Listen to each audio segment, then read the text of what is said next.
Olá, este vídeo vai debruçar-se sobre a teoria comportamental de aprendizagem, portanto, sobre a perspectiva comportamental de desenvolvimento e de aprendizagem.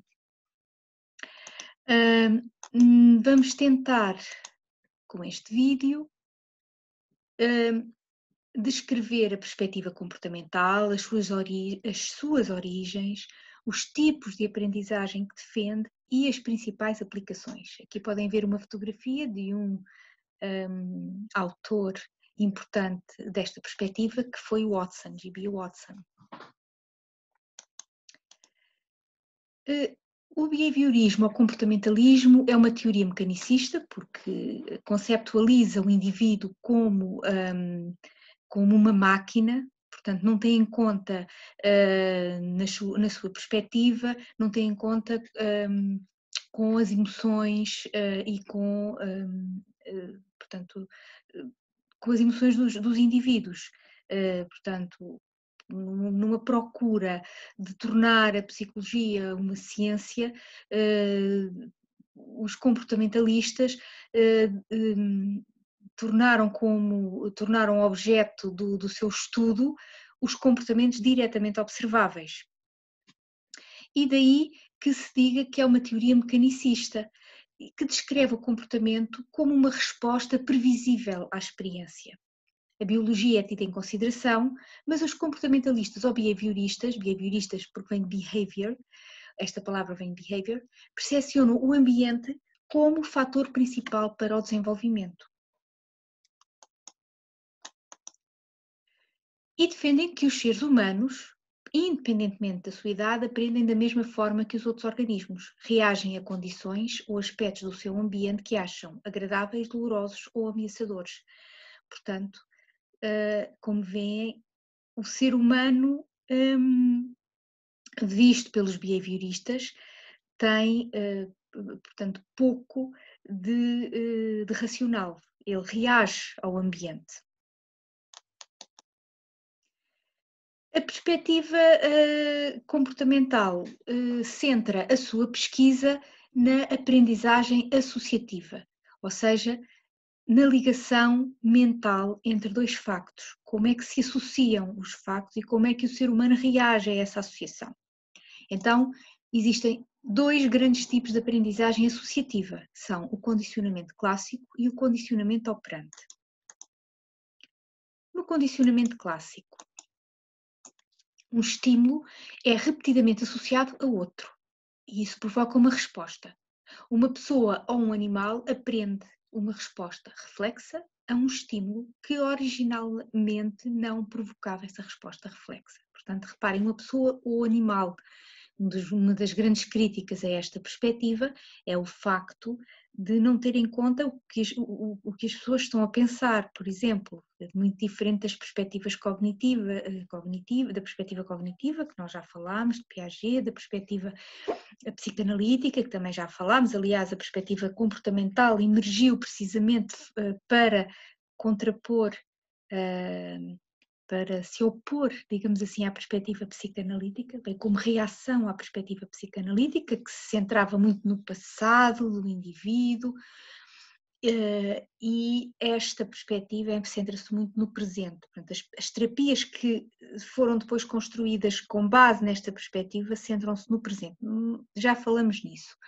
Portanto, condicionamento clássico, repetição da associação de estímulos, e dessa repetição nasce a aprendizagem. Por exemplo, o pai de Ana tira-lhe fotografias e ela, em bebê, sorria para as fotografias e quando o flash disparava, a Ana pisca os olhos. E isto aconteceu muitas vezes, até que, a dada altura, só de olhar para a máquina, a bebê piscou os olhos. Isto é uma resposta condicionada. A associação entre o flash e a máquina fez com que a bebê piscasse os olhos mesmo sem a presença do flash. Aprendeu a piscar os olhos. Portanto, resposta condicionada. Os princípios do condicionamento clássico foram desenvolvidos pelo Ivan Pavlov. Esta experiência é subejamente conhecida de toda a gente, embora não tenha sido feita com o objetivo portanto, com o objetivo de desenvolver a psicologia, não foi uma experiência psicológica, mas, no entanto, a psicologia aprendeu muito com esta experiência. E tem aqui a forma como o animal, como o cão, foi condicionado, e basicamente a experiência consistiu no seguinte: na primeira fase, a comida desencadeia a resposta de salivar, o estímulo incondicionado desencadeia a resposta incondicionada, não houve condicionamento, o cão saliva quando vê a comida. Também, ainda antes do condicionamento, o cão não saliva quando ouve o estímulo neutro, que é o som, e depois há o condicionamento, em que se emparelha o som e a comida, e o cão saliva em presença da comida, mas ouve o som. Portanto, estamos aqui no condicionamento. Som e comida, dois acontecimentos, dois eventos que são emparelhados consecutivamente, e o cão reage ao estímulo, que é a comida, mas ouve o som. Até que depois do condicionamento, após o condicionamento, o som, que é o estímulo condicionado, desencadeia a salivação, que é a resposta condicionada. Estas são as bases do condicionamento clássico.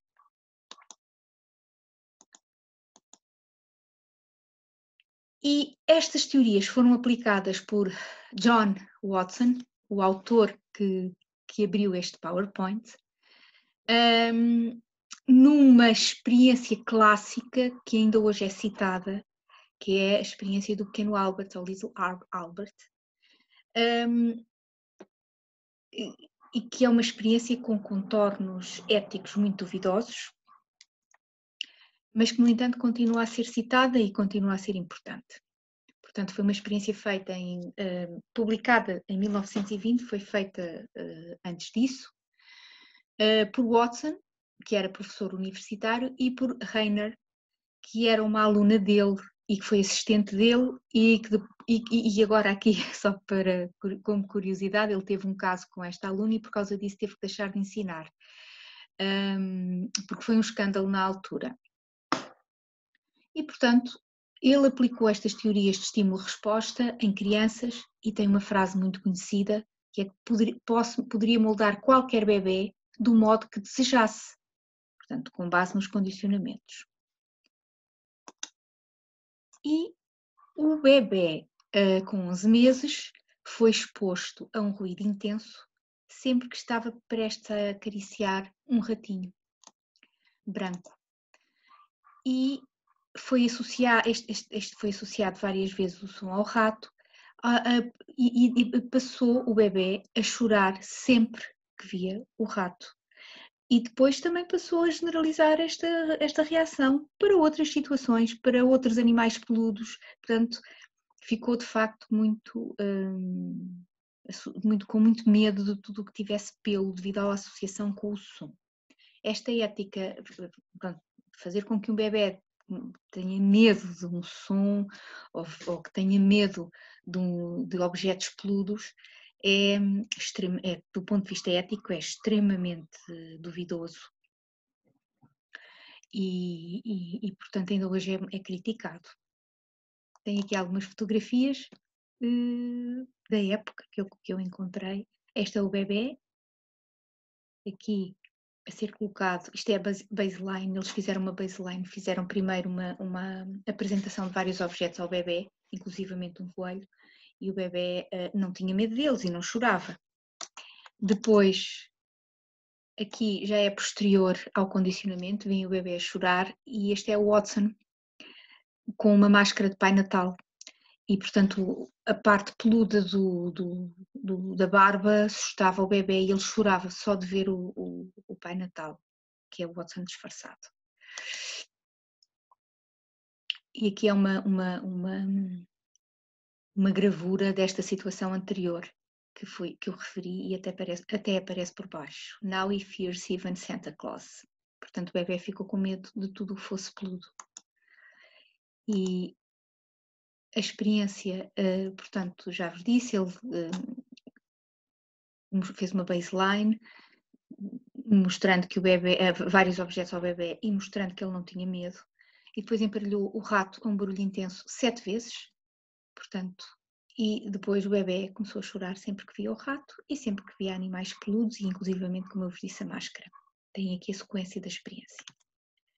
As críticas são muitas, do ponto de vista ético. Tem aqui um cartoon que diz precisamente que o Watson nunca foi capaz de remover o condicionamento. Isto não se sabe se é verdade ou não. Eu já vos digo a seguir porquê. E não que ele tenha realmente tentado. E depois aparece o Watson com um ar muito oportunista e muito calculista a dizer: isto vai ser um grande paper, vai ser muito bom para publicar.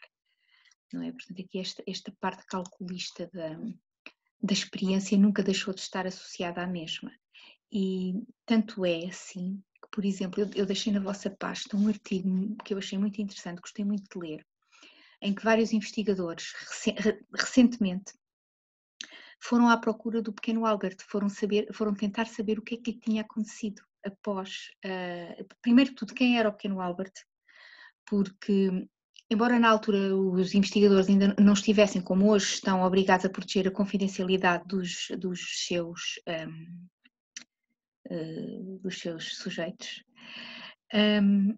a verdade é que Albert não era o nome verdadeiro da criança e então tentaram saber quem ele era, vindo a descobrir que era filho de uma funcionária da universidade e tentaram saber o que é que lhe aconteceu depois. Portanto, eles estavam com esperança de conseguir encontrá-lo ainda vivo. Ele podia estar vivo ainda, podia ser muito idoso, mas podia ainda estar vivo. Mas não, chegaram à conclusão que o Albert morreu com 5 ou 6 anos de uma doença infectocontagiosa. Portanto, faleceu em criança. E pensa-se que realmente a campa que encontraram no final de toda a investigação seja mesmo deste bebê. Vocês, se tiverem interesse, podem ler a história de como foram à procura e supostamente encontraram o pequeno Albert. Os críticos deste método associam condicionamento ao controle da mente, manipulação, mas a verdade é que o condicionamento clássico é uma forma natural de aprendizagem, ocorre na natureza. Quando sistematicamente 2 eventos ocorrem em conjunto, nós temos tendência a associá-los e reagir da mesma maneira a ambos. Portanto, isso é natural e faz parte da nossa, da nossa aprendizagem humana.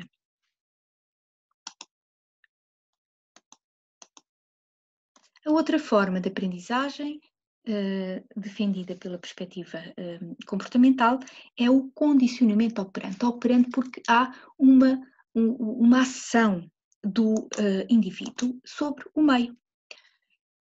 Condicionamento operante ocorre quando o indivíduo aprende as consequências de operar sobre o meio ambiente. E quem definiu as leis do condicionamento operante e quem estudou o condicionamento operante foi Skinner, um psicólogo muito influente, que formulou os princípios deste tipo de condicionamento, trabalhando sobretudo com ratos e pombos, mas, no entanto, afirmou que os mesmos princípios aplicam-se aos seres humanos. Descobriu que um organismo tem tendência para repetir uma resposta que foi reforçada e a suprimir uma resposta que foi punida.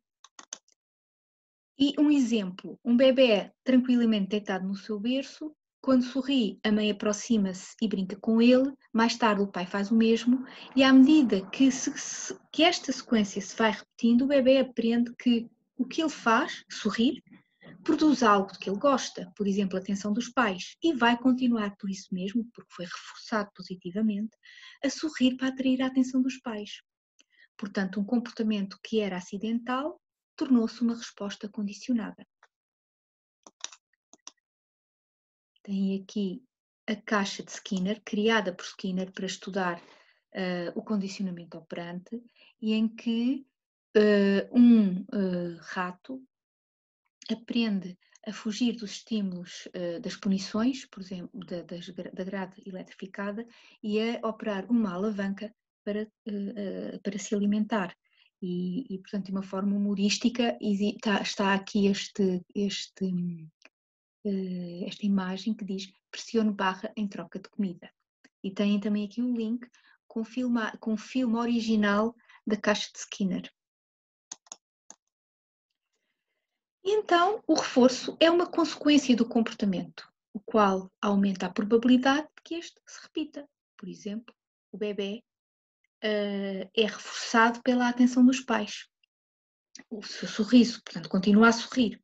A punição é exatamente o oposto. Diminui a probabilidade de repetição. Se a consequência de um comportamento for negativo, então esse comportamento tem tendência a desaparecer. Mas aqui os reforços podem ser, portanto, um reforço negativo é outra coisa.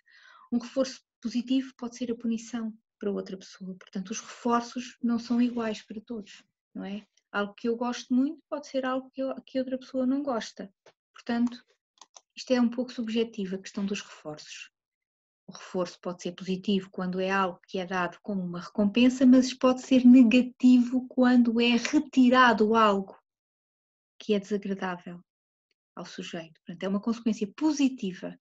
É quando é retirado algo que o indivíduo não gosta, e nesse caso está-se a reforçar o comportamento. Por exemplo, um ruído intenso, quando para, é considerado um reforço negativo, que não é a mesma coisa que punição. A punição é quando é portanto, a punição procura que um comportamento desapareça. É quando se coloca algo aversivo, algo negativo, algo que a criança ou o adulto não gosta, para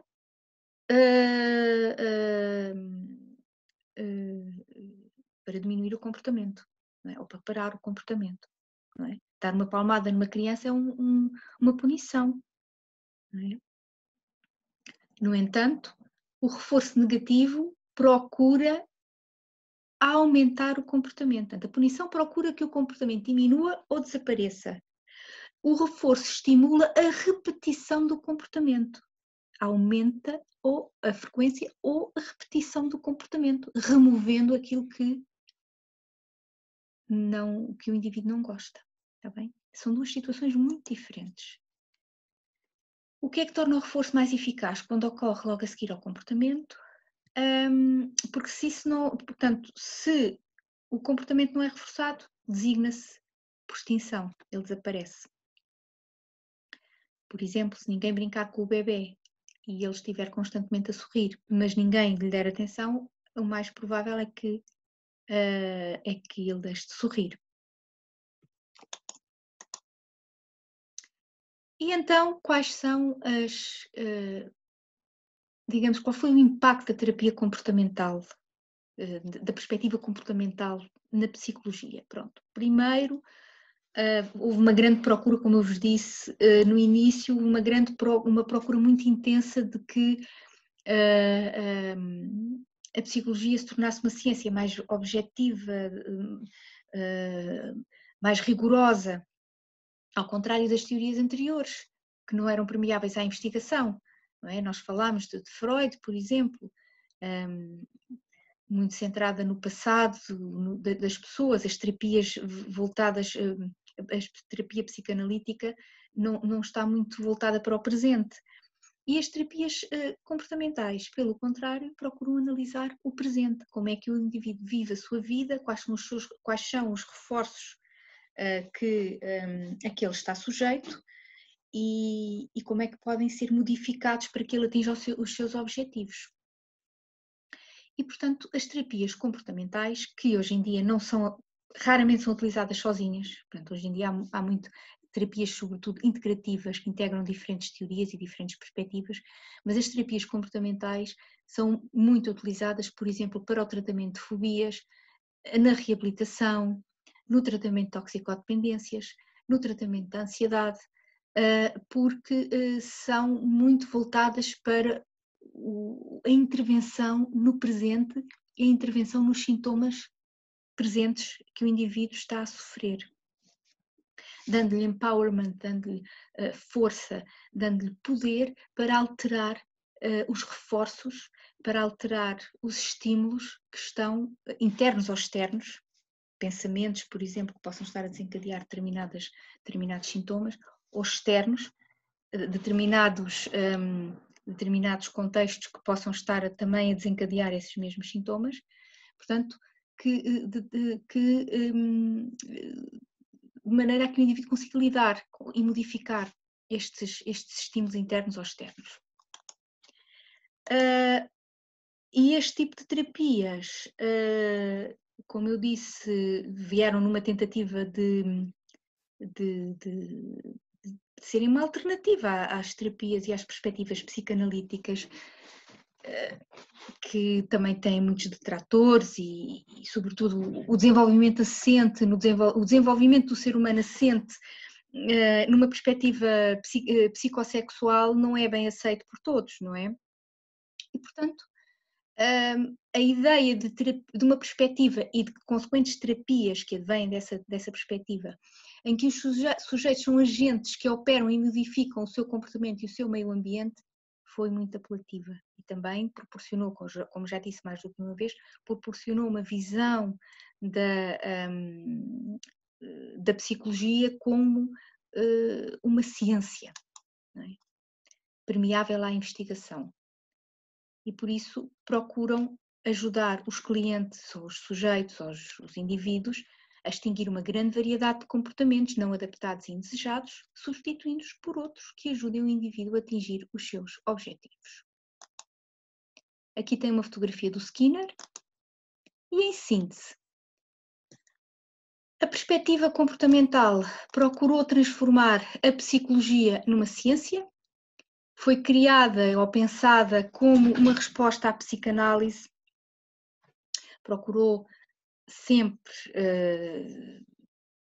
portanto, introduzir rigor científico na psicologia, nas psicoterapias, e o condicionamento clássico, ou tanto o condicionamento clássico como o condicionamento operante, encontram-se presentes em múltiplas terapias e procuram analisar os comportamentos do sujeito no presente, os comportamentos em si, e não o passado do sujeito. Procuram intervir no presente e não no passado. Tem aqui alguma bibliografia. E pronto. Até à próxima.